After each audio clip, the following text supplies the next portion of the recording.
bawal mag-English. At eto, huwag na natin patagalin dyan. Yes. Alam niyo po, ang ating pastor last week ay nasa Korea. At sobrang daming na-bless na mga Koreans. Sobrang dami niyang speaking na ginawa. At pasensya na, madami ding na-say no kasi syempre may limited time si Pastor Herbie. But, nakaka-proud kasi, di ba? Correct, Ayan, sobra. makikita niyo yung picture dyan. Yung mga ministry na ginawa ni Pastor Herbie sa Korea. Sobrang naman talaga nakapag-touch siya ng mga puso doon. At nakaka-proud kasi tatay natin siya. Yes. Diba? At alam namin na-miss nyo siya, kaya naman. Huwag na natin patagalin pa! Fresh from Korea! Anyong sayo! Let's welcome our dear lead pastor, Pastor Herbie Castillo!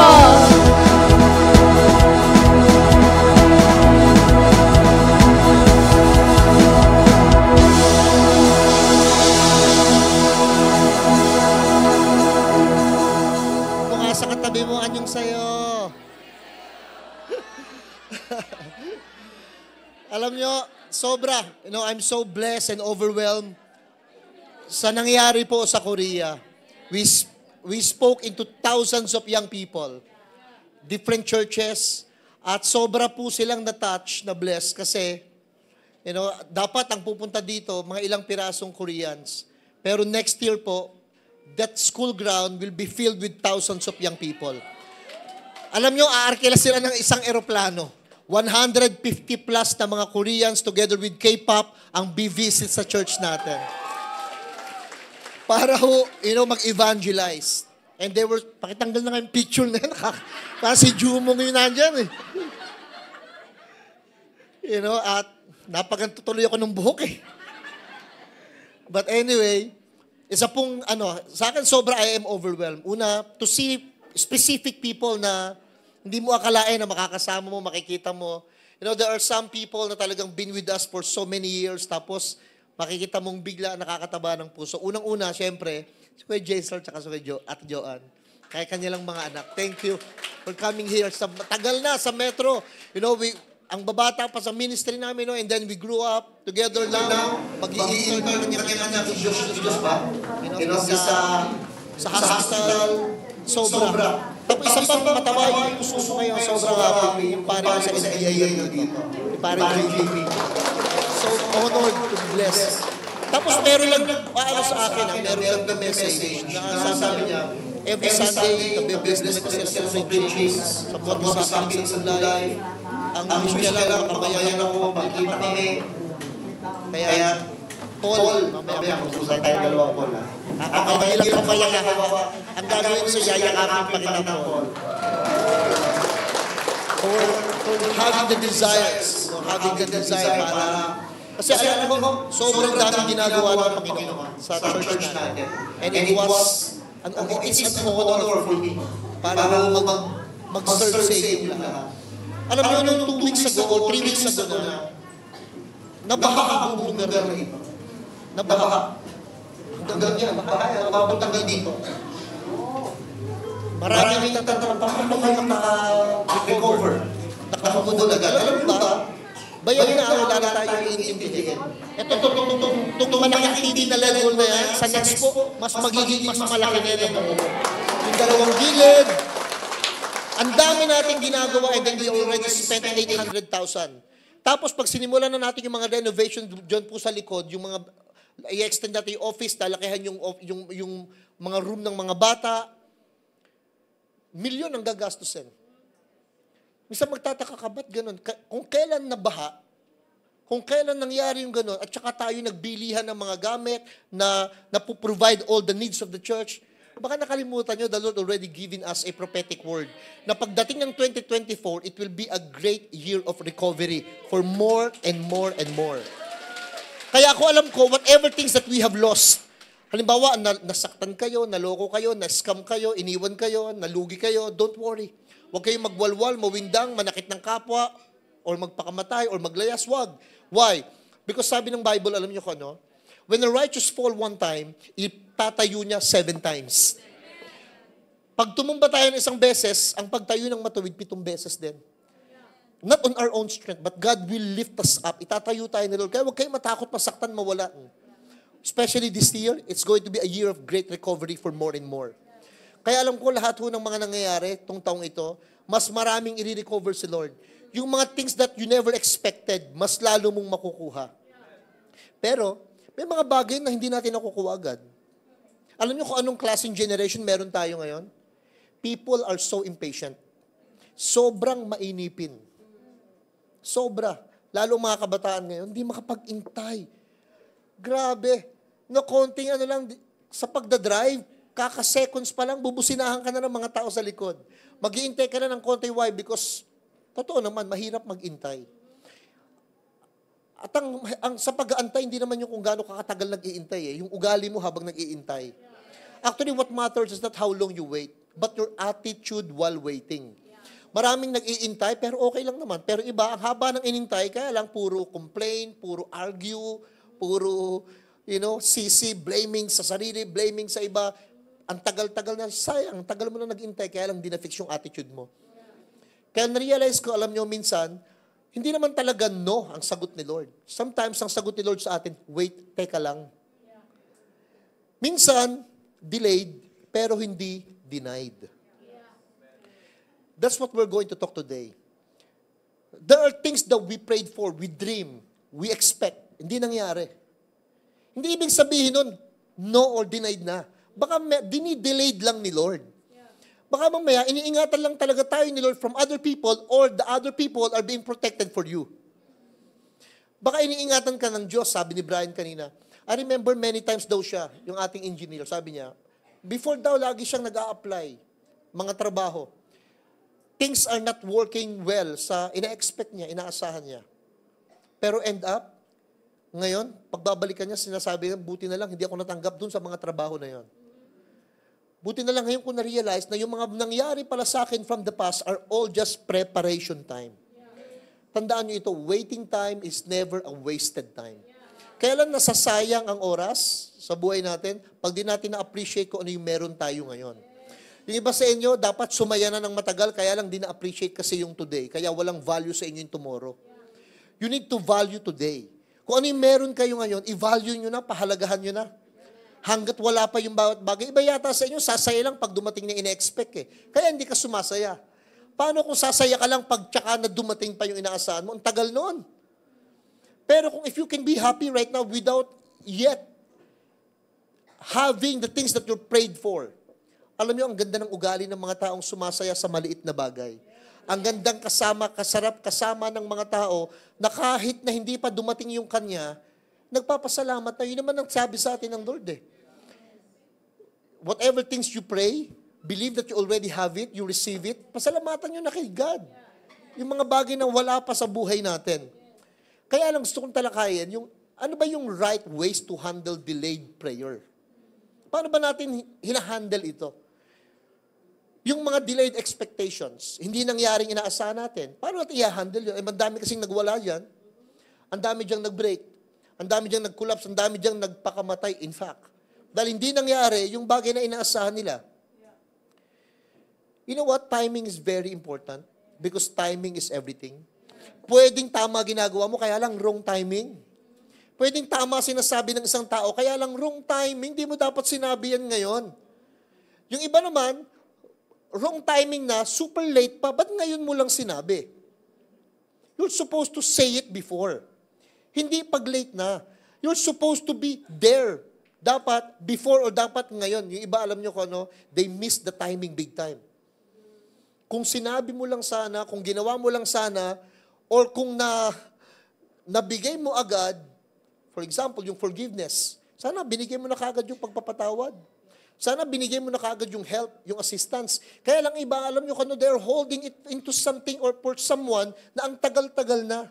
Di mo alam, meron lang saktong, alam nyo ba na may expiration date ang hurts and pain? Yung mga galit, natin, hindi naman masamang magalit eh, nagagalit din ng Diyos eh. Pero meron niyang expiration date. May grace period yan. Kung hanggang kailan lang dapat tayo nagtatanim ng galit. At alam niyo naman lahat ng tinatanim, may inaani yan eh. So dapat may grace period. Hanggang kailan ba ako maiinis? Hanggang kailan ba ako mai-stuck? We need to move on sometimes right away. Kailangan mabilis na I need to move on. Hindi po pwedeng magtagal ito. Yung pain, inevitable. Pero yung misery, choice. Magmumukmuk ka, choice mo yon. Masasaktan ka, hindi mo pipili yon. Minsan yung gagawin sa atin ng ibang taon, sasaktan talaga tayo eh. Whether they like it intentional or not, masasaktan ka talaga. Pero pag kinimkim mo na ng matagal yan, ayun na. Doon pumapasok ngayon na wrong timing na yan. Masyado ng matagal yan. Yung ginawa ni Lord doon sa cross, it's our assurance that God wanted really to prepare, provide everything for us. Healing, salvation, love, joy, peace, everything, prepare niya yan. He paid it all on the cross para bigyan tayo ng assurance na hindi ibig sabihin i-deny o ayaw ng Diyos makuha mo yung mga blessings sa buhay natin. Kaya lang, kung minsan, it needs to happen na wag. Alam nyo, ang dami ko na-realize sa buhay ko na sinabi ko sa Panginoon, Lord, thank you kasi buti hindi mo binigay. Kasi kung binigay niya, for example, yung ganito na dapat dito tayo umupa, dapat dito tayo pumunta, dapat ito yung binili, tapos hindi natin nakuha dahil walang resources, dahil walang pagkakataon o walang connections. And then ngayon, marirealize mo, thank God that hindi natin nakuha yun before. Di ba sa inyo, pasasalamatan nyo na hindi siyang napangasawa nyo? Kasi minsan mag-meet kayo, babalitaan mo, kumusta ka na? Eto, drug pusher ako ngayon.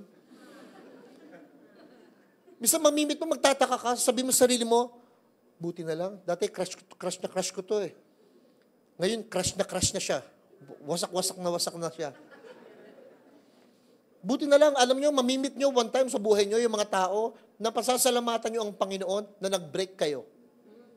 Pasasalamatan nyo si Lord na nag-close yung place na yon for you. Yung mga moment na yon kasi it really, God not meant that for you. May mga person na hindi talaga para sa'yo. May mga trabaho na hindi talaga para sa'yo. May mga damit na hindi talaga kasya sa'yo. May mga forma na hindi talaga bagay sa'yo. May mga bagay na you cannot always own it. Kaya dapat madali sa ating mag-let go. Dapat alam natin na teka, wait lang, baka mamaya hindi ito para sa akin ngayon. Para hindi tayo nagiging mga taong complainer, murmurer, laging konting kibot na kaangal.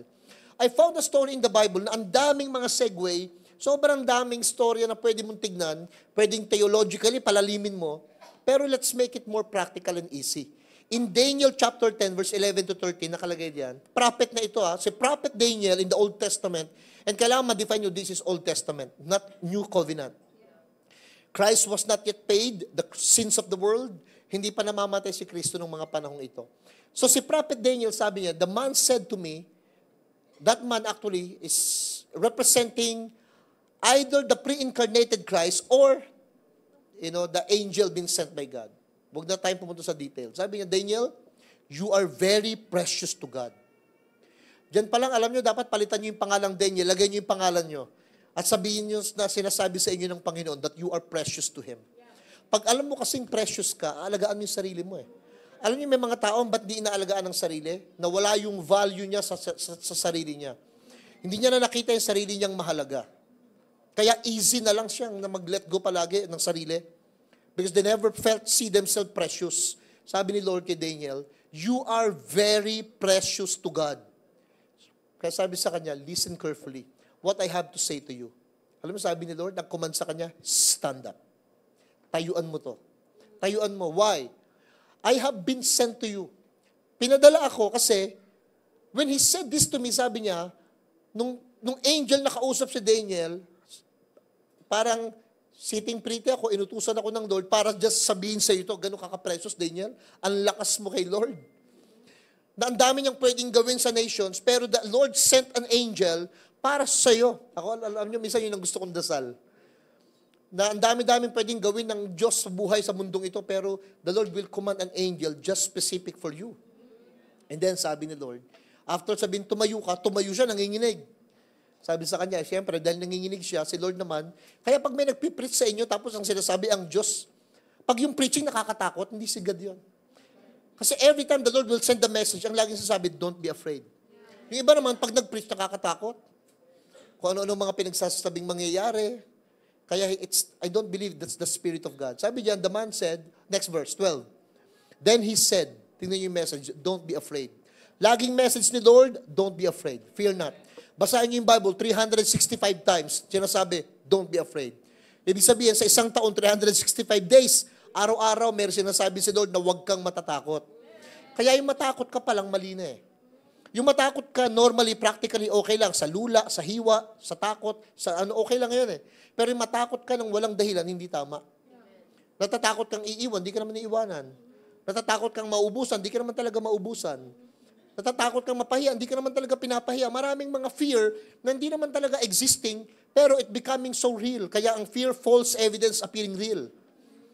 Kala mo totoo, pero hindi naman. Kaya wala kayong dapat ikatakot. Maraming tao ngayon nagkukulong ng kwarto. Depressed, anxiety. Fear for nothing. Wala naman dapat katakutan, ayaw sumakay ng jeep. Wala naman dapat katakutan. Alam niyo, may mga tamang hinala. Hindi naman siya niloloko, pero feeling niya niloloko siya, nag-overthink. Hindi naman siya actually nalulugi, pero feeling niya, kinukupitan siya, niloloko siya, kaya panay ang check. Grabe yung kanyang ano. Yung bang paranoid ka, nakaka-check. Overthinking. Kaya ang message kaagad nila sa atin palagi, fear not. Sabi sa kanya, don't be afraid. Look at this. The first day you began to pray, anong prayer ni Daniel na tinugon ng Diyos? Understanding, tsaka maging humble. Alam niyo, yung unang-unang dasal na sinasagot kagad ng Diyos, yung hinihiling mo, Lord, will you please help me to understand what is happening? Ang dasalin niyo, huwag yung baguhin mo itong nangyayari. Ang idasal niyo, alam niyo kung ano, Lord, ipaintindi mo nga sa akin why this happens. Alam niyo ba kung ano mas powerful na dasal? Hindi yung baguhin ng Diyos yung nangyayari sa buhay mo. Ang powerful na dasal, yung ipaintindi sa'yo, bakit nangyayari yon? Ba't ka iniwan? Ba't ka nalugi? Ba't ka mataba ngayon? Ba't ka nagkasakit? Bakit ka nagkaroon ng breakthrough? Kasi when we understand that, day one pa lang kakampi mo na ang Diyos. Maraming stress and depressed kasi they don't understand what is happening. Kaya nga yun ang laging lito na ako, gulo na yung utak ko. Hindi ko naiintindihan what is happening. Ang sipag ko naman, ba't walang kinikita? Ang dami ko namang sideline, ba't baon sa utang? Ang dami ko namang pag-iingat sa katawan, pero hindi ako gumagaling sa sakit. Kaya alam mo, sabi ni Daniel, look at that. When you began to pray for understanding and to humble yourself before God, sabi ni Lord, your request has been heard in heaven. Pag magdadasal kayo, alam nyo, pinakamagandang dasal, Lord, gawin mo akong maunawain. Maaring mahal ka ng tao, pero pag hindi ka niya na maintindihan, mapapagod na rin siya. Alam niyo ba, mahal niyo naman yung mga tao, pero pag pagod ka na kasi hindi mo na siya maintindihan, magbe-break na kayo. Maghihiwalay na kayo. Hindi sapat yung I love you. Alam niyo, mas magandang word na marinig.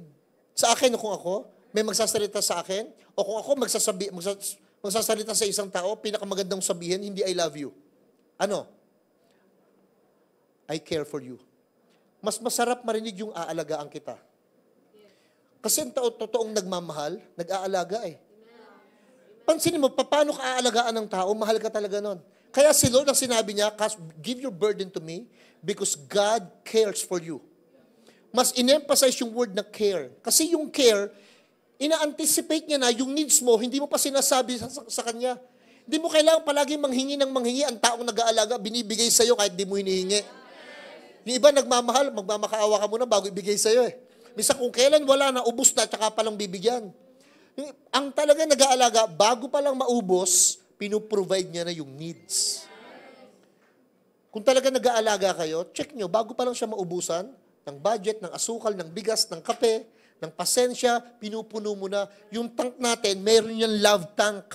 Minsan, ang tagal mo na, bigay ka na ng bigay ng sweldo sa asawa, sa anak, ng baon, o ng pagpaprovide, pero you never mention a words of affirmation. Ubus na pala yung kanyang tank. Hindi mo siya niyayakap, hindi mo siya sinasabihan ng maganda, hindi, pero nagpo-provide ka in what way? In other way.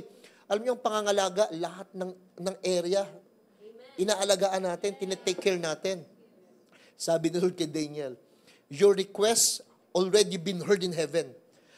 I have come actually in answer to your prayer. So ito yung sinasabi ni Lord.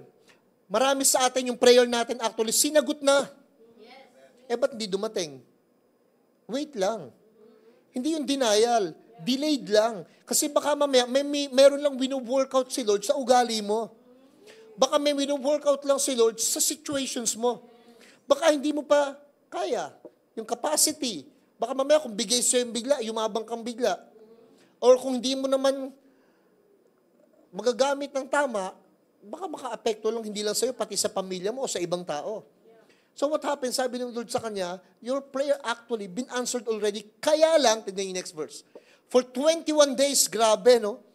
Battle. The spirit prince of kingdom of Persia blocked my way. Dala-dala na ng angel yung answer, bibigay na sa'yo, kaya lang may spiritual battle. And most of the spiritual battle that I found out, alam nyo saan matatagpuan? Hindi sa langit, sa isip. Most of the spiritual battle happening sa buhay natin, hindi sa langit, sa isip. All the spiritual battle happening in our mind. Yan yung battlefield. Yan yung principalities. Saan? Strongholds. Sa isip. Kaya yan yung pinaparenew, hindi yung langit. Renew your mind, di renew the heaven. Renew your mind. Nandiyan kasi yung battle sa isip natin. Nandiyan lahat. Kaya sabi ni Lord, alam nyo, then Michael, one of the archangels, came to help me. I left him there with the spirit prince of kingdom of Persia. So una, how do we handle? Paano natin i-handle yung mga delayed? Dapat po maintindihan nyo, you need to stand up for God's purpose in times of delay. Pag mayroong hindi nangyayari, tayuan mo, yung sarili mo, sabihin mo sa sarili mo, hindi, mag-iintay ako kahit anong mangyari. Pero dapat yung iniintay mo, tama. Yung iba, nag-iintay sa mali. Huwag niyong intayin yung mali. Ba't niyo iniintay yung mali? You wait for the right thing. Kaya nga sabi sa kanya, Daniel, stand up. So stand up for what? For purpose. Pag may time delay sa buhay natin, lagay yung sarili ko kahit anong mangyari, basta may purpose si Lord. Yung iba, alam niyo, iniintay. Mag-iintay akong dumating yung pera na makapag-shabu. Ba't yun ang iniintay mo? Mag-iintay ako para makabili ng ganito. Alam nyo, pagka ang iniintay mo, iniintay ko para so I can bless my family, so I can bless other people, so I can bless these people, I can sow seed to church, I can sow. Pag maganda yung iniintay mo, ang iniintay mo purpose. Then, yun ang masarap magintay. Pag naghihintay ka ng tamang tao, tamang pagkakataon, tamang lugar, tamang panahon, dun masarap magintay. Kaya lang yung iba iniintay, alam nyo kanong iniintay kong matanggal yan, ang mapalitan eh. Iniintay ko ngang malugi siya eh. Pansin niyo ibang mga comments sa Facebook. Tingnan ko lang, pag bumagsak siya, huyo ngayon siya sa akin. Pag yun ang iniintay mo, you're standing for someone's defeat. You're standing for someone's fall. Naku, walang purpose doon. Tingnan niyo yung verse 11, balikan ko ulit, chapter 10. And the man said to me, Daniel, you are very precious to God. Listen very carefully to what I have to say to you. Stand up, for I have been sent to you. Alam niyo kung ano sinasabi ni Lord sa kanya? Tayuan mo lang. Whatever you're waiting for, kung tama yan, tayuan mo lang. Why? Understanding that in times of delays, building our faith. Alam niyo kung ano binibuild ni Lord pagka hindi dumadating sa atin yung bagay sa buhay natin, yung faith mo. Ang dali kasi nating mag-give up. Ang dali nating magtanong, ang dali nating magsisi, tsaka magduda. Di mo alam, ang binibuild pala sa'yo ni Lord, yung faith. Kumbaga kahit anong mangyari, you have to trust God with whatever is happening sa buhay natin. Hindi mo laging makukuha yung gusto mo, pero ang binibuild sa'yo ni Lord yung faith mo. Na Lord, even this thing will come or not coming sa buhay ko, I will still put my trust in you. Yun yung binibuild ni Lord sa buhay natin. Kasi alam nyo, sa totoo lang, pag binago ka ng Diyos sa puso, kahit hindi magbago yung nasa labas, nagiging okay eh. Pero pag hindi binago ni Lord yung puso mo, kahit ang ganda na nangyayari sa labas, ang sama pa rin ang ugali mo. Ang damo pa rin hinahanap. Kung baga nandiyan na, blessed na, nung dati nga wala ka, pero nung magkaroon ka na, hindi mo na-appreciate. Kasi nga, hindi na-build yung faith. Na-build yung ating desire always to have something before we can be happy. Minsan nagiging masaya ang tao pagka naranasan niya yung nandiyan na, pero pagka hindi nararanasan yung gusto niyang maranasan, magaganda ang mga ina-expect, hindi sumasaya. Hindi mo alam, kay Lord, mas importante not what you have, but who you are. Alam niyo ba na you can have everything in the world, pero pag di maganda yung pagkatao mo, pwedeng nandun ka sa pinakamagandang lugar. Tingnan niyo pag kumakain kayo ng sobrang masasarap na pagkain, minsan nga kahit bawal sa'yo dahil masarap, tinitira mo eh. Pero minsan kahit nandun ka, kaharap mo yung masasarap na pagkain, hulaan mo, sino yung unang nasa isip mo? Sana, ba nakita mo, nandiyan sa'yo yung malalaking mga sugpo, nandiyan yung mga makakapal na steak, na medium rare, nandiyan yung, alam mo, sa isip mo, sana nandito yung mahal ko. Pag nandun ka naman sa place na magagandang lugar, nasa tapat ka ng sobrang gagandang mga white sand at beaches, mga snowy mountains, mga maganda talagang nature. Alam mo kung ano nasa isip mo? Hindi mag-isa. Iniisip mo, sana nandito yung anak ko, asawa ko, pamilya ko. Iniisip mo na nandun dapat sila, di ba? Why? It's not the food you eat. It's not the place you go, but it's the people who you are with. Ang pinaka nagpapasaya talaga sa atin yung mga taong kasama natin. Pansinin mo, kahit gaano kasarap yung pagkain, pag di mo pag di mo gusto yung kasama mo, kakawalang gana. Pero kahit tuyo, kamatis lang, tsaka sinangag, pero mahal mo yung kasama mo, enjoy na enjoy ka, di ba? Why, palaging tao eh. Tao yung nagpapasaya sa atin. So, ang ginagawa ni Lord minsan, baka tinitrain lang yung pagkatao natin, una, na maging mabuti muna tayo, bago man nagana. Baka ang tinitrain sa atin ni Lord, una, maging mapagpasensya muna tayo, bago tayo magpasasa. Baka ang tinitrain sa atin talaga ni Lord, alam niyo kung ano? To become really a better person. Kesa a rich person, madaling payamanin tayo ng Diyos. Madali niyang i-prosper yung business. Madali niyang pagbalikin kayong magjowa o mag-asawa. Madali niyang gawin yun ni Lord eh. Pero ang tanong, nagkaroon ka ba ng standing sa buhay mo na whatever happened, I will trust God? One time, may lumapit kay Lord, 50-50. John chapter 11 verse 4. Sabi Lord, Lord, si Lazarus, 50-50, agaw buhay. When Jesus heard about it, sabi niya, alam niyo yung sickness ni Lazarus will not end in death. Hindi to talaga ikamamatay ni Lazarus. Sabi ni Lord, nangyayari ito ngayon kasi yung glory ni Jesus lalong marireveal. After nito, magugulat ka. Parang sinasabi ni Lord doon kay Martha and Mary. After nito, magugulat kayo. Yung kamatayan sinasabi niyo, it will bring more glory. Lalo kang magpapasalamat sa Diyos. Agaw buhay na yun, ha? Dinilayed ni Lord. Hindi niya pinuntahan si Lazarus. And Bible said, He loves Lazarus. Mahal niya si Lazarus. Pero hindi niya pinuntahan agad. After one day, walang nangyari. Second day, third day, alam niyo ba, fourth day na, asa na si Lazarus? Tsugi na. Nakabalot na ng mummify. Namamify na siya, nakabalot na ng tela. Nasa loob na ng Tapos dumating si Lord on the fourth day. Sabi ni Lord, sige, ilabas natin. Sabi ng mga tao, Lord, mabaho na. Patay na. Then binalik niya yung sinabi niya nung sa verse 4. Sabi niya, di ba itong glory na to, don't you know that I am life and the resurrections of life? Tsaka niya ngayon sinabi, roll the tombstone, inikot yung malaking batong bilog, tapos nag-command siya, Lazarus, come forth. Nabuhay si Lazarus. Lahat yung mga tao ngayon, tulalembang, nakanganga, what? The fruit. Grabe! Ang tindi nung nangyari, nakita nila buong buo. Buhay si Lazarus. Tama sabi ni Lord, itong delayed na ito, it will bring more glory to Jesus. Minsan, na-delayed yung sweldo nyo. Na-delayed yung sweldo nyo, di ba? Para nung time, nagsisimula pa lang kami mag-asawa. Walang pera, meron kami maliit na school, private school. Nakaasa ka sa estudyante. Sisingilin mo yan, pero one of the best school nung time na yan, dito sa Tondo. Christ for the World Christian Academy. Doon kami umiikot. Ang sweldo ko noon, 1,500 every month.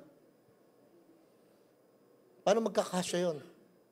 Ang liit na nung time na yon, and then wala na kami makain. Nung time nakatira kami sa Malbar, umuupa kami ng bahay, ang upa namin ng 1,500. Buti nga may mga ganung upahan pa noon, 1,500. Yung pinto namin sa banyo, bago buksan, tatadyakan mo na parang may raid. Kasi yari sa yero eh. Pag ganun, talagang ayaw, pagbubuksan mo ganun, tanong si Ma'am Wendy, nung bisita natin, sabi niya, Herbie, how can I open the door? Ma'am, there is password, kick, boom. Bubukas. Sa maliit. Ang hirap ng buhay noon. And then, nung moment na yung gabi na, wala na kaming pagkain. Ubus na, said. Nando kami ngayon, nga. May anak. Tapos bukod sa may anak, may mga inampong pang anak. Wala nang pagkain yung anak, nag-ampong pa. Nandun si Rex nung mga time na yon. Di namin alam kung sa Lord, delayed na yung pera, wala nang mangyayari, ubos na. Alam mo yung ginawa namin? Naghawak kamay mag-asawa. Nagdasal, Lord. Sabi mo, you are Jehovah Jireh. Ikaw magpo-provide ng needs, ba't nga kami ngayon? Pero Lord, but we trust you. Tiwala lang kami sa Panginoon. Maya-maya may kumakatok ko. Sa pinto. Pagbukas namin ng pinto, grabe, may birthday. Anak, may spaghetti tsaka chicken, no? Tinira namin. Ubos, solve. Alam mo, kinabukasan, wala pa rin, dumarating. Delayed pa rin. Lord, dating gawi. May kumakatok na naman, oh. Nung gabi na, alam nyo, kung ano naman dala? Ika-40 days ni Lolo nung namatay. Sopas at puto. Dasal kami ng Lord. Linisin mo ang sopas at puto na ito. Kung kanino man inalay ito. Ika-40 days ni Lolo, buti na lang may namatay 40 days ago. Yung kamatayan ni Lolo, pagkain namin. Alam niyo, minsan may delayed. Hindi ka agad mo makukuha yung gusto mo. Ngayon kami na kumakatok sa buhay ng mga tao para bigyan naman sila ng pagkain. Para bigyan naman sila ng bigas. Para sila naman, para makabawi from many years ago. Minsan dinidelay the Lord. Why? Para one time, you will realize meron kang kwentong may kwenta. Para dadating ang time, yung mga moments sa buhay natin na pinagdaanan natin, you will realize na grabe, buti na lang hindi tayo nag-give up. Buti na lang hindi tayo sumuko ng mga panahon na yon. Many of you always wanted to give up for your children. Nung magkakaanak na, paano mapuprovide, paano nangyayari ito? Di mo alam saan kukunin. Pero nagtataka ka, Lord, nasa na dapat may ganito, dapat may ganyan. Sasabi ni Lord, wait lang. I'm not denying you. Dinidelayed ko lang. Kasi time will come. Your faith will be much stronger than what you have. You will be a better person. You will be much more focused on me, not on needs. Mas pinagpo-focus tayo ng Diyos sa Kanya. Alam nyo, man's disappointment are often God's divine appointment. Minsan nadidisappoint tayo sa buhay natin. Kaya ka nadidisappoint kasi nga nakafocus tayo sa sarili natin at sa mga kaya nating gawin. Pero hindi mo alam, yung disappointment pala na yun, nakaset up for divine appointment ni God. Yung divine appointment niya, mas importante yun sa disappointment natin. Minsan magtataka, bakit nangyari yun? Ba't nalugi? Ba't nawala? Inipon mo na scam. Pinagtiwalaan mo, nanakit, nanloko. What happens? Na-disappoint ka. Hindi mo alam, it's a divine appointment ni Lord. The Lord wanting you to be better. Becoming a better mother, a better father, a better children, a better student. Minsan di kayo nakapasa na exam nung mag-take kayo. Pangarap mo maging doktor, takot ka sa dugo. Hindi ka makapasa-pas sa exam. Yung pala talagang hindi ka para doon. Ang gusto pa lang ni Lord sa'yo, konduktor sa bus. Or minsan, alam nyo, may mga moment talagang the Lord really don't want you to be there. Pastor, yung mga anak ko, may nagpapayo. Alam niyo ba, may nakausap ako, kapitan ng barko. Ang sweldo niya every month, kalula. 500,000 every month. Kalahating milyon every month. Pero alam niyo, pag tinanong niyo siya, kung mawawalan ka ng trabaho ngayon, ilang buwan o ilang taon ka makakasustain? Kasi may 500,000 siya every month na sweldo. Kung natanggal ka, halimbawa kasi natapilok ka, hindi ka na pwedeng magkapitan. Na-aksidente ka, naputulan ka ng daliri, nagkano-ano sa barko, hindi ka na pwede. Hindi ka na pwede makasakay. 500,000 every month ang kanya kinikita. Alam mo, pag tinanong mo siya, how many months or years you can sustain nang walang trabaho? Sabi niya, 1 day lang. Pag nawalan ako ng trabaho, 1 araw lang, lagot ako. Not even months or years? Yes. Bakit? Baon na baon ako sa utang. Kahit pala gaano kalaki yung sweldo, pag hindi mo pala na-manage ng tama yon, ng mga panahon na yon, na kung minsan, pag hindi mo alam how to handle yung mga delays, pag nangyari yung biglang suddenly, hindi mangyayari yung 500,000 a month, how many people can survive? Iba sa inyo, nagtatrabaho ngayon. Pag hindi nangyaring bigla, yung kinsenas katapusan, biglang nabura sa kalendaryo ng amo mo. Kinsenas pala ngayon, kala ko walang 15. Nawala yung 15 at 30. How are we going to handle it? Yung asadong-asado kang mapipirmahan yung kontrata. Asak-asa ka na biglang mangyayari na ito and then hindi nangyari. How are you going to handle that? Kaya pinag-uusapan natin ito ngayon. Why? It developed our waiting ability in time of delays. In times of delays, ang dinidevelop nito yung ability natin to be patient. To be patient. Sabi ko kanina, not how long you wait, but your attitude while waiting matters. Lahat po tayo nagdi-delay. Lahat tayo nag-iintay. We all face delays in life. Pumunta kayo ng doktor, pipila ka. Pumunta kayo sa bangko, pipila ka. Pastor, may senior ako. Lahat sila senior din. Pastor, may PWD ako. Yung mga nauna sa'yo, 50 katao, mga PWD na rin. Mag-iintay ka rin. Mag-iintay ka talaga. Pumunta ka sa Jollibee, pipila ka eh. Lagi ka na lang pipila, lagi ka mag-iintay. You know why? Because the Lord wants us to save from trauma that you can get everything anytime you want. Sinasave niyo tayo sa trauma na laging dapat kaya yung mga anak ninyo, turuan yung mag-intay. Turuan nyo sila. Pag gusto nilang bumili ng mga X-Max, ma'am, turuan nyo mag-intay. Turuan nyo silang mag-wait muna. Kailangan matuto kung kailan dadating. Pag yung mga bata, alam nyo, nagtatantrum, tapos binibigay nyo kagad yung gusto, hindi sila naturuang mag-wait. Sige na, bigay mo na kasi umiiyak, nakakahiya. Bayaan nyo silang umiyak. Hindi talaga nakakahiya. Sila lang ba umiiyak? Yung mga anak din na, hindi umiiyak. Ano yung robot? Umiiyak din naman yung mga anak nila, di ba? Bayaan nyo lang. Huwag nyo agad ibigay yung gusto. Take time to wait. Let them wait. Sa Bible, anak tayo ng Diyos, those who wait upon the Lord, their strength are being renewed. Nababago yung energy pag nagwe-wait. Waiting time is just testing, not wasting. It's a testing time actually. Tinetest lang yung patience natin ni Lord. Pero hindi wasted yan.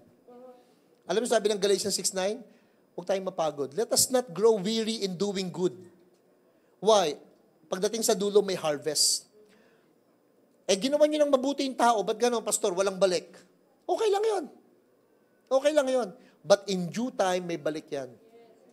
Sa paggawa nyo ng mabuti, huwag kayong mag-intay ng kapalit. Okay lang, basta gawa ng mabuti, pastor. Hindi ako nababalikan, huwag kayong mag-alala. Sa mga taong ginawa nyo ng mabuti na hindi makakabayad sa inyo, ang Diyos ang magbabayad sa iyo. Kaya mas magandang gawa ng mabuti hindi ka kayang bayaran. Si Lord ang magbabayad, Proverbs 19:17. Yung iba alam nyo, gagawa ka ng mabuti kasi may kapalit. Ingat kayo doon. Ingat kayo doon. Yung mga taong lagi kang pinupuri, may masahe pa.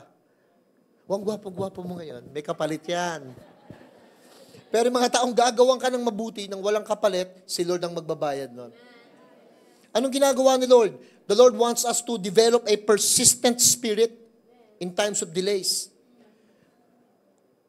Kasi alam nyo, ang nature nating mga tao, we are so impatient. Sobrang mainipin tayo. Ang dali nating mainip. Ang bilis, konting kibot na iinip tayo. Ang gusto ng ugali ni Lord sa atin, anak, gusto kong kinakausap mo lagi ako eh. Pansin niyo, may mga parents dito, di ba? Pag may mga anak kayo, alam niyo, pinaka-best time na meron kayo sa anak niyo, pag yung anak niyo kinakausap ka. Pag kinakausap ka ng anak mo, natutuwa ka bilang tatay. Natutuwa ka. Pag kinakausap ako ng anak ko,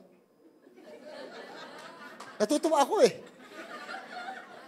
Nung bata pa siya. Pero ngayon, kinakabahan ako eh. Pag kinakausap na ako ng 25 anyos kong anak eh. Pero mga bata pa, natutuwa ka pag kinakausap ka. Kahit hindi niya masabing daddy, dada lang, tuwan-tuwa ka na eh. Yung batang sinulat yung puso at saka you, alam mo I love you kahit mali ang spelling eh. Natutuwa ka eh. You know what? Ang gusto ng Diyos sa atin, kinukulit natin siya sa mga bawat bagay na hinihingi natin sa Kanya. But not to a point na pinipilipit natin yung kamay niya na dapat bigay ng Diyos yung dapat sa atin. Pero yung nag-i-stand tayo persistently, sinasabi natin, Lord, please, I want this really, I want to bless people. Pag sinasabi mo yun kay Lord, si Lord, alam nyo, natutuwa. Pag-usapan natin ng mabilis lang. Who causes the delay? Sino bang nagkukos ng delay?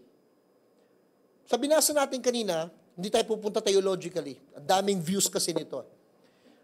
Sa binasa natin kanina, pinipigilan daw siya, 21 days na, pinipigilan daw siya ng demonic activities. I also believe that.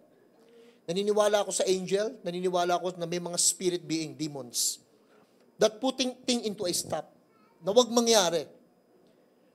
Na wag mangyari. Kaya lang, hindi ko madalas ipinipreach to Kasi baka lagi na rin demonyo sisihin kahit yung asawa niya may kasalanan. Totoo. Dahil pag sinabing palaging demonyo dahilan, di mo na makikita yung katamaran mo, di mo na makikita yung ka-irresponsibility mo, hindi mo na makikita yung mga wasted time mo, irresponsible time mo, na biniblame mo sa demonyo. Pag nagkasakit ka sa diabetes, biniblame mo yung demonyo kasi binigyan ako ng diabetes. Ikaw ang tumira ng chocolate, hindi yung demonyo. So, minsan causes ng delay yung demonyo. Pero tingnan nyo itong mas very practical truth. Who causes the delay? Basahin ko sa inyo yung verse. 1 Peter 3:7. In the same way, you husband must give honor to your wives. Treat your wife with understanding as you live together. She may be weaker than you are, but she is your equal partner in God's gift of new life. Sabi nito. Alam niyo ba't nadidelay yung prayer? Sabi niya, treat her, o mga lalaki makinig, ang mga kinakasama niyong mga babae ngayon, treat her as you should, so your prayer will not be hindered. Alam niyo ba't hindi nasasagot yung mga prayer? Yung mga lalaki kasi, kung paano na tratuhin yung kanilang mga asawang babae. May kinalaman pala how we treat each other sa prayer? Yes. Minsan kaya hindi na a-answer yung prayer ang sama ng ugali mo. Straightforward, real talk. But hindi sinasagot yung dasal natin? Why? Kung sigaw-sigawan mo yung kapartner mo, gano'n na lang. Kung sigaw-sigawan mo yung mga tao, gano'n na lang. So don't yell at them. Treat them well. Para pag nagdasal ka, may substance ba? May evidence ba? How you treat other people. Mahalaga yung pagtrato natin sa isa't isa para pag tayo nagdasal, merong dating. Pero magha-hallelujah, praise the Lord ka, nag-speaking in tongues ka pa, pero yung ugali mo naman, di ma-spelling. Naku, ang dami mo nakita ng ganyan. Kaya sa totoo lang, the world needs not another preaching, not another explanation, not another description. What the world needs now, demonstration kung sino talaga si Jesus. Maraming tao, they love the crowd, pero hindi yung person. Maraming pastor na hindi nga nangamoy tupa, na hindi nga nag-visit, na hindi nga pumunta, na hindi nga dumamay, na hindi nga bumaba, na hindi nga pumunta sa bahan, na hindi nga nagbuhat ng bigas. Pero magaling lang magsalita. Well, it's more important kasi yung walking than talking. Mas importante kasi na kaysa bago tayo magdasal, may mga taong gagaling magdasal, alalaong bagada, tapot manapay. Talagang lalalim. Minsan, babawan mo yung dasal, laliman mo yung love. Yung iba, ang hahabang magdasal. Okay naman yun, saludo naman ako doon. Na talagang grabe, kumain ka na, fasting ako yung pang 21 days ko na. Ang habang magdasal, pero pagdating sa bahay, nasisigawan yung asawang lalaki. Tigilan mo ako! Magdadasal ako! Tigilan mo yung dasal mo, magluto ka, kumain kayo mag-asawa, magmahalang kayo. Iba alam nyo kung ano, grabe. Hahatakan yung asawa, papagalitan yung anak ko, ano gagawin, pati kapitbahay. Aawain niya, ano ba itong mga tain ng aso na to? Magsisimba pa naman ako. Ano ba itong mga sidecar na to? Galit na galit ka, tapos nandito ka sa church. Hallelujah. Alam nyo kano, mas ayusin nyo yung pakikitungo natin sa kapwa natin. Mas importante yung kung sino ka kaysa yung kung ano yung gagawin mo para sa Diyos. Mas importante yung kung ano yung ginagawa ng Diyos sa puso natin. Yun ang mahalaga kasi. Ang daling maging relihiyoso. Kaya dito, alam nyo, kahit anong religion, walang problema. Mas importante yung relationship natin sa Diyos at sa isa't isa. That is more important than anything else. Pwedeng may hawak ka ng Bible na makapal, di mo naman binabasa. Pwede nagtataas ka ng kamay, sa papuri, umiiyak, pero pagdating sa ginagamit mo yung kamay na yung panuntok pa na bunot. Pwedeng ganun eh. Kaya sabi ni Peter, if you want your prayers not to be hindered, take care of your spouse. Take care of your children. Take care of one another. Huwag niyo sigawan yung mga asawa niyo. Huwag niyo silang i-provoke. Sir, alam niyo yung mga prayer niyo, simple prayer lang. Minsan nga ganito eh. Di mo na kailangan idasal yung kagalingan ng asawa mo eh. Pinapagaling na ni Lord, hindi pa sinasabi kasi nga ino-honor mo siya. Minamahal mo siya. Minsan yung anak niyo, hindi niyo kailangan talagang grabing ipanalangin na dapat maging ganito yung anak ko, maging maganda yung future. The way how you treat each other as husband and wife, inaalagaan ng Panginoon yung future ng anak niyo. If you're going to treat them, So our attitude towards other people can cause the delay. Alam niyo, ang delay ng prayer natin, our attitude towards other people. O sabi mo sa katabi mo, please naman, maging mabait ka na lang. Alam niyo, pag naging mas mabait na lang tayo sa isa't isa, naging mabait na lang tayo sa isa't isa, you will see. O let me close in this. Tapos na tayo. Come on, look at me. Pero may mga delay with a purpose. Ulitin ko po. May mga delay with purpose. May mga bagay sa buhay nyo na talagang dapat i-delay. Dapat i-delay. Dapat wag talagang mangyari. Alam nyo kung bakit? Because the Lord knows the future. The Lord knows what is best for you. Hindi kaya the Lord is just protecting you? Hindi kaya the Lord is just what? Went ahead of your future, pinuntahan niya yung 3 years from now. May nangyari sa buhay ko, alam niyo ko ano? Sabi ko sa sarili ko, Lord, buti na lang. May mga moment na talagang magtataka ka, may inis. One time, September 11, exactly September 11, I heard a story. May isang lalaki na talagang ini-interviewin siya na he needs to be on that specific building in New York. Sa ganitong oras. Kasi doon nakasalala yung pinakamatinding promotions niya. Kung bakit ba naman, nung September 11, saktong petsa na yon, saktong oras na yon, doon pa nagsira yung kanyang, yung kanyang gripo. Maliligo. Inis na inis siya sa may-ari ng unit. Bakit ngayon pa naman nasira itong tubig?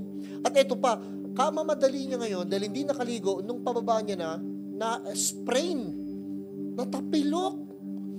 Umiiyak siya rin sa hagdanan, sakit-sakit ng paa niya, and blaming God for that time. Blaming people for that time. Bakit naman kasi dito nilagay itong basahan na ito ng asawa ko, natapakan ko ito, nadulas ako, irresponsible itong babae ito, and all of these complaints and everything. Nung bababa na siya, sasakay na ng taxi, the day of ruin, sira na yung araw, na-injured, walang ligo. Papunta na siya, alam mo, doon sa building. Yung taxi na kanyang sinave, nung sasakay na siya ng taxi, ito matindi. Nung sasakay na siya ng taxi, yung taxi sasakay niya, may pasahero na. Just one corner. Sabi niya, ako yung kausap mo. Ay, akala ko siya. So may sumakay na, nag-argue, and then, pinarado, umalis yung taxi para walang away. Busit na busit siya nun. And then he started to blame God. Lord, bakit ganon? This is my break. Mapopromote na sana ako. Eto na yun eh. Ba't nagka-delayed? And you know what happened after that? 5 minutes after that, tanggal niya yung suit, pumanik ng room, nagmukmok. Manonood na lang siya ng football. When he watched the news, nung September 11, yung eroplano, tinamaan ng terorista yung Twin Tower, thousands of people died sa building na yon. And then he cried. Umiyak siya, Lord, salamat po natapilok ako. Salamat po sa gripong sira. Salamat po sa taxing walang niya. Minsan, pasasalamatan yung mga walang iyang tao sa buhay nyo. Pasasalamatan yung mga taong nanakit sa inyo. Pasasalamatan nyo yung mga bagay kung ba't di kayo natanggap, ba't di nangyari, bakit ako pa, lahat ng yan. Why? Because the Lord is really, purposely, delaying everything just to save you. Just to save you. That is a divine delay sa buhay natin. Kanta naman tayo, pero this song, I want you to sing this song from your heart. Tayo tayong lahat. Pag kinanta natin itong song na ito, huwag naman parang video okay. I want you to sing it from your heart. Why? Alam nyo, yung awa ng Diyos, yung kanyang mercy, hindi talaga nagpe-fail. Many times, di nyo lang alam, the Lord's already protecting you. The Lord's protecting you. Maraming beses na delayed yung flight namin, going to Tacloban. Yung pala, the Lord is just saving us. Maraming beses, the Lord sometimes delaying your, yung sasakyan, kasi bigla magugulat ka. In front of your eyes, makikita mong na-aksidente. Mga sinasay mong buti na lang, hindi ako nakasakay doon. Buti na lang, hindi ganito, hindi siya, hindi ito. Why? This is how much God loves you. Ganito kayo kamahal ng Diyos. He wants to protect you. So huwag kayong maagang nagrireklamo. Huwag kayong agad-agad naninisi. Huwag kayong agad-agad nagtatanong at nagdududa sa kabutihan ng Diyos. Let's sing this song. And I love you, Lord, For your mercy never fails me. all my days. And all my days I've been held in your hands. Pagising pa lang natin. From the moment that I wake up until I lay my hands, oh, I will sing Of His goodness. of the goodness of God. All my life. And all my life you have been faithful. And all my life you have been so good. With every breath. With every breath that I am able, oh, I will sing of the goodness of God. I love your voice, Lord, pag nagsasalita ka. I love your voice. Lagi mo kaming, Panginoon, iniingatan. You have led me through the fire And in darkness and in darkest night. you are close like no other. I've known you as a father. I've known you as a friend. Come on. And I Come on, have church. lived in the goodness of God. All my life, God is faithful. And all my life you have been faithful. And all my life you have been so good. With every breath that I am able, oh, I will sing of the goodness of God. Your goodness is running after us. Your goodness is running after, it's running after me. Your goodness is running after, it's running after me. With my life laid down, I surrender now, I give you everything. Your goodness is running after, it's running after me. Goodness is running after. Your goodness is running after, it's running after me. Your goodness is running after, it's running after me. With my life laid down, I surrender now, I give you everything. Your goodness is running after, it's running after me. May I ask everybody to just close your eyes, bow your heads.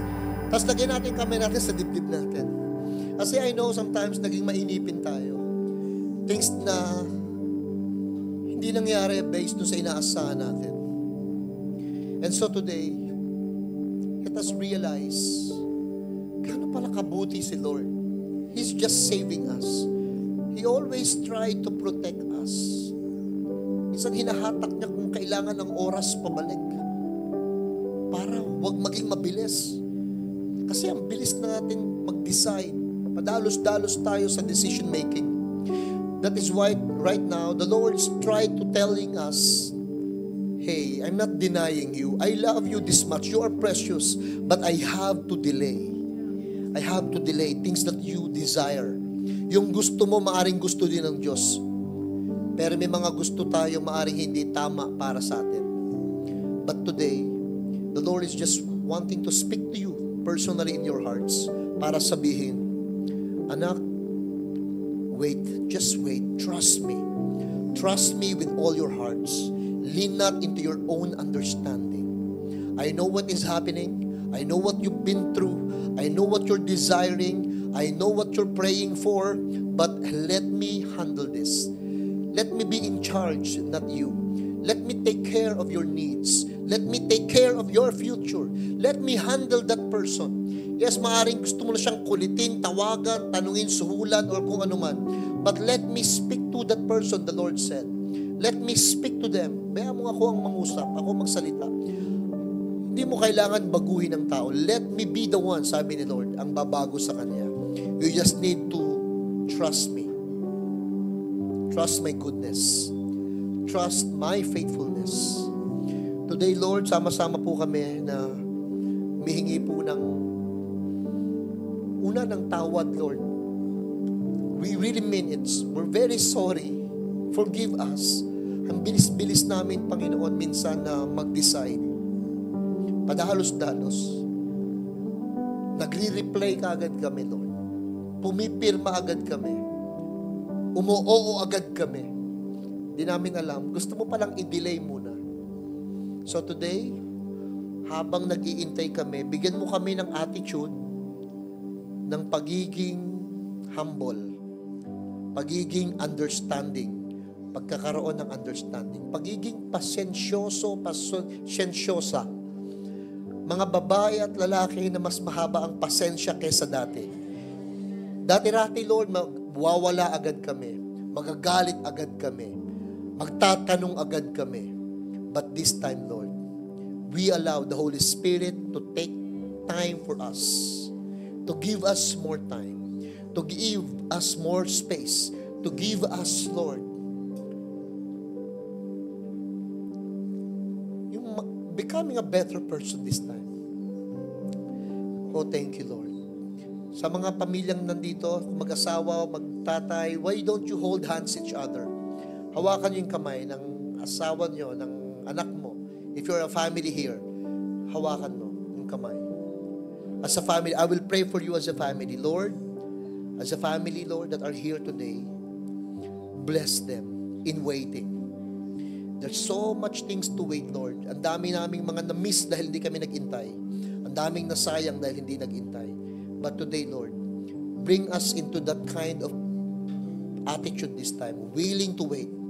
Sabay-sabay, sabihin nyo nga, we are willing to wait. Tagalogin natin, handa na akong maghintay. One more time, handa na akong maghintay.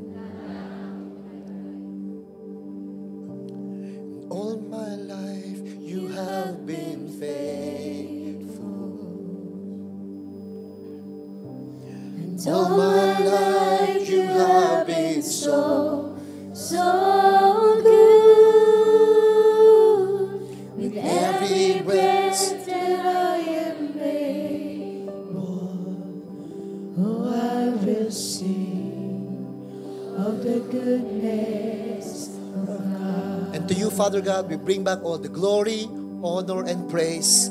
This we pray in the mighty name of your Son, Jesus. Everybody shout and say,